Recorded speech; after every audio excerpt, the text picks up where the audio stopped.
যে শিখেছে হাত বাঁধা বুকে শুধু সে হাফ লেডিস, নাকি যে সাহাবী শিখিয়েছে উনিও? আউযু বিল্লাহি মিনাশ শাইতানির রাজিম, নাউযু বিল্লাহি মিন যালিক। আমি হয়তো এটা জিজ্ঞেস করতাম, আমি হয়তো ফতোয়া দিতাম না, মাজার পূজারি বিদআতি এই সেই বলে মাঠ গরম করতাম না। আমি হয়তো তাকে পেলে বলতাম, হাফ লেডিস কে? কে হাফ লেডিস? যে হাদিস থেকে যে শিখেছে সে, নাকি যে হাদিস যে শিখিয়েছে সে, নাকি যে হাদিস যার থেকে বর্ণনা সে? হাফ লেডিসটা কে? আমি আমল তো আর আকাশ থেকে নিয়ে এসে করি না।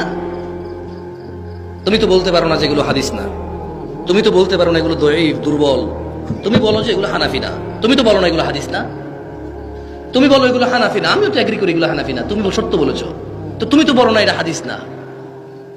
এখানে তো তোমার এগ্রি করা উচিত এটা হাদিস। এটা কি হাদিস? যাই হোক, এসব কথা বলে মাঠ গরম করা যায়, কাউকে কিছু শেখানো যায় না। আল্লাহ আমাদেরকে শেখার তৌফিক দান করুন।